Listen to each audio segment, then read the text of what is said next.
Hey, Jason, when you guys have had turnover problems in the playoffs, is there certain things that happen that you kind of go back to and say, we need to do this differently, or has it been a variety of things that has caused that when you guys have had high turnover games? I think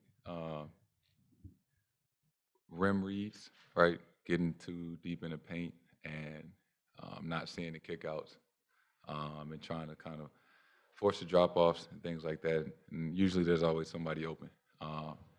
So just reiterating that in the film session uh, and just being better at that, tomorrow.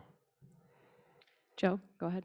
Ime shared with us this crazy stat about turnovers and what your record is when you commit 15 or fewer, and then what it is in the playoffs when it's more than that.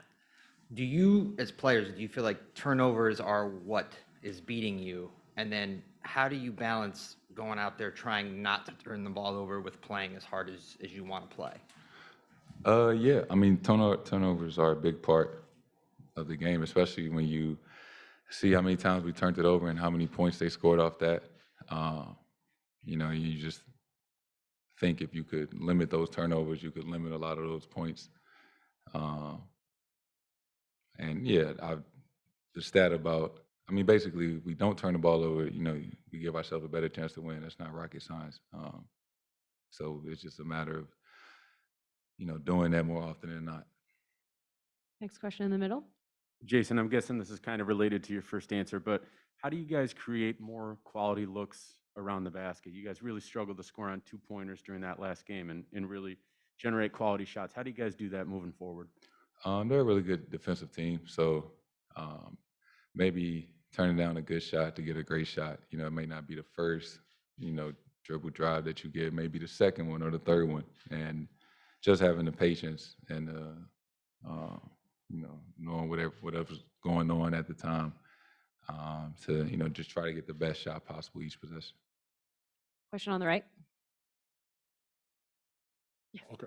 Jason, you're not a talkative dude on the floor, but there's been a lot of talking.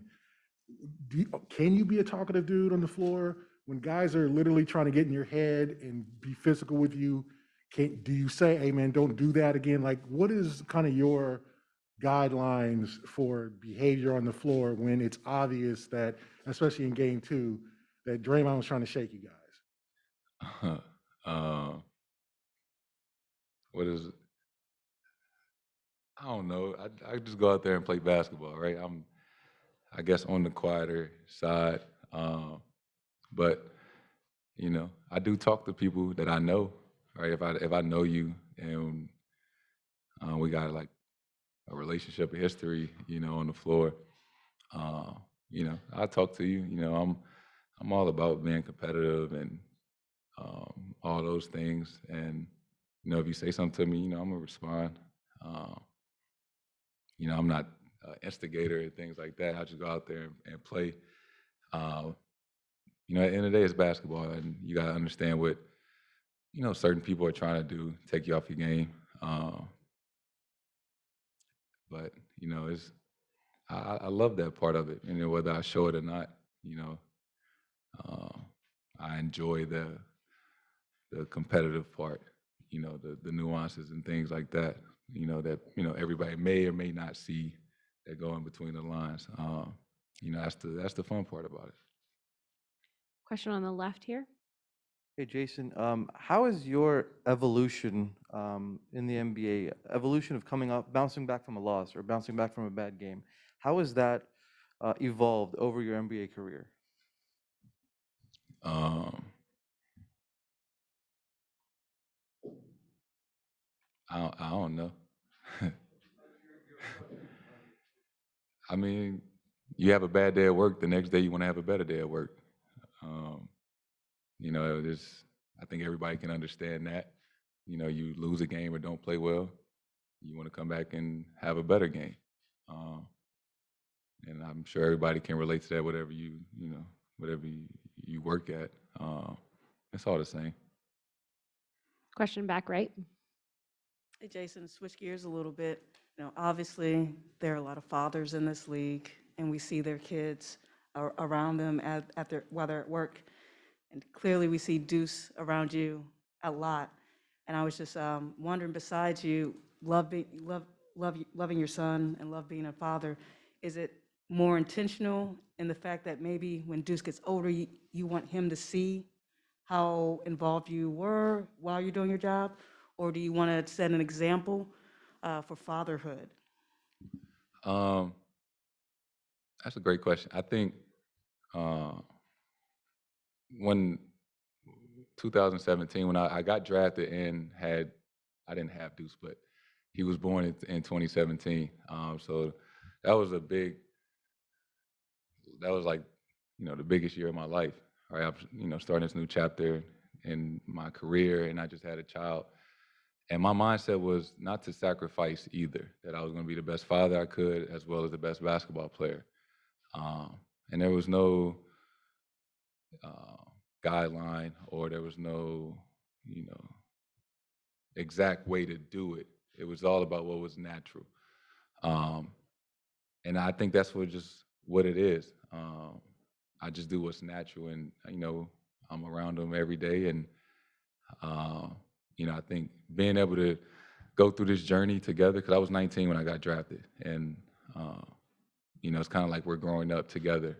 And as he's gotten older, and I'm going through my career, sharing these moments and experiences together, uh, as we grow up, and I think it's the coolest part for me. So I don't know if it's intentional as much as it's just natural in what we do.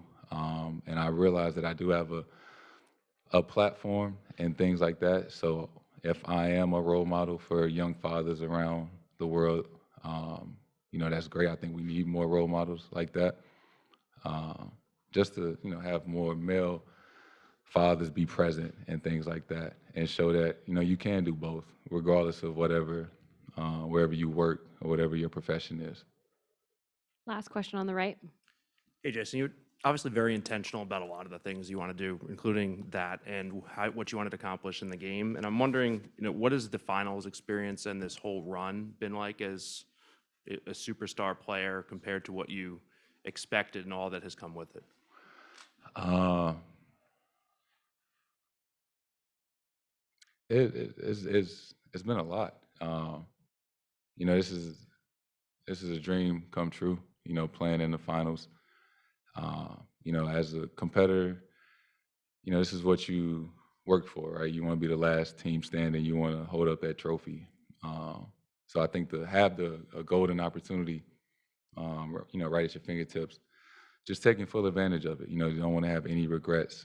When it's all said and done, win or lose, you want to feel that you gave it your all, and that's all you can ask of anybody. And a lot of people want to debate. Uh, I guess you just comment about the superstar. Whatever that means, right? I'm sure that I've seen there's a huge debate. Is he a superstar? Is he not? Uh, I want to know where that came from. Like, did I tweet that? Did I ever say that I'm a superstar, or I'm on the verge? Like, that never came from me, but it has been a big deal this last year and a half or 2 years, and I see it all the time. And there's always been a question in the back of my head, like, I wonder who spoke on my behalf or said that, or why that was such a big deal. But if you win a championship, they can debate a lot of things. They can't debate whether or not you're a champion. So um, obviously lost the other night, and just looking forward to bouncing back tomorrow. First final games at home and at the Garden. It's gonna be fun. So I'm looking forward to it and enjoying this experience.